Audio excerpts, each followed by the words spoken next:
Hello, my name is Denise Getz, and let's talk genealogy. Genealogy is studying your generations of family lines and tracing them back. To me, genealogy means keeping track of what you know about your family lines and doing detective work to find generations further back. There are many activities that contribute to a rich genealogy history. For example, gathering photos or writing down stories from your relatives. When I was first starting creating my family tree, I would often wonder, why do I need proof from official records? And then why do I have to connect them to my ancestors? In my family, books of genealogy were already created, and they were a wonderful resource to a point. These books didn't contain birth dates or anything that made it clear enough that I could identify with certainty that I had the correct person. Let me explain. You will find in your family that relatives often use the same names over and over again. Sons take on the names of their fathers, and we pass down names of our grandparents. When names are repeated, for example, John, then nicknames are used. Confusion ensues quickly when we are trying to determine one John from the cousin John born around the same time. Another example is if parents had a baby that died and then had another baby. Many times they even name the new baby the same name. Without birth, marriage, or death records of some kind, it becomes very difficult to know if you're attaching your ancestor to the correct place in the tree. Which brings me to the second reason. Without having that validation that you're really connecting the correct person to the tree in the correct place, errors can make it difficult to move forward, causing roadblocks. It's like a puzzle where if you put the wrong piece in a place where it doesn't belong, the rest of the puzzle has a hard time fitting together. So records are important, and one really great place to search for records is on FamilySearch. FamilySearch is a free online genealogy website that has over 7 billion searchable names through the historical records. Additionally, FamilySearch has 1.3 billion digital records that are unindexed.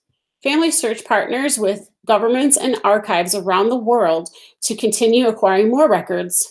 Anyone can use FamilySearch. It's free, and FamilySearch is a nonprofit organization. FamilySearch's purpose and goal is to help people around the world discover, connect, and gather their families, past, present, and future. The image you see is FamilySearch's drop-down menu bar, and I want to point out that FamilySearch is a website that has subsections, and one of those sections is Family Tree. Many people don't realize that Family Tree is just part of FamilySearch and don't understand that there's much more available to them. I will go over Family Tree first. Family Tree contains the world's largest shared family tree. It is a collaborative tree where people around the world input their ancestors and deceased that are shared and connected to each other. Living people are not shared or linked. This is just one of the greatest benefits you can find, that all the deceased ancestors that someone else has entered in link up to your family tree. What's even more impressive is when you enter in a deceased relative and you watch the links happen before your eyes. By having one shared world family tree, you can work with other family members around the world to research and find generations of your family tree.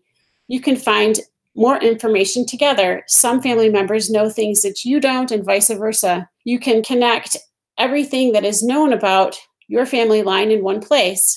Let me point out, because Family Tree is a worldwide shared tree, what you enter in can impact others, both positively and negatively. Positively, because you may have information that will link up and join lines of family together. On the negative side, and I don't want to scare you, I just want to explain that Family Tree is not a sandbox for experimenting, because it does impact other people. This is why it is so important to attach sources like census, birth, and death records for the deceased people you enter into the tree. Sources clarify and define the specific person in the tree, making it easier for everyone to know who they're working on. Don't be afraid to enter in information. Family Tree is a collaborative effort, and if mistakes occur, they can be corrected. Users around the world enter data into the Family Tree. The data we put in is our responsibility to validate and attach correct resources. Family search programs do some checks for duplicates, but there is so much that can be missed. The programs would be so complex that it is not possible for Family Search to find all the errors. The responsibility is ours to work on and clean up our records. Now, don't let this scare you. I just want to inform you about how it works, because there's a misunderstanding that Family Search finds all the errors, and that's just not true. So search is part of FamilySearch, and it contains historical records that you can search many different ways, for instance, by location or name and so on, and that's under Records. The genealogy section is a resource containing genealogies that people have created that they want to share with other people but not allow them to edit anything. These genealogies are not connected to the family tree, and they're just a resource. Catalog contains everything that the Family History Library in Salt Lake City has on genealogy. Some records are viewable on your screen while others are not. Some you'll have to go to the family history to view, and others you'll have to go all the way to Salt Lake City to see. Books under the search menu contain digitized books from all over. There are all kinds of records that can relate to genealogy, for example, county records. There are many libraries that are partnered in here as well. There's also something called WIKI, which is kind of like a Wikipedia for all things genealogy.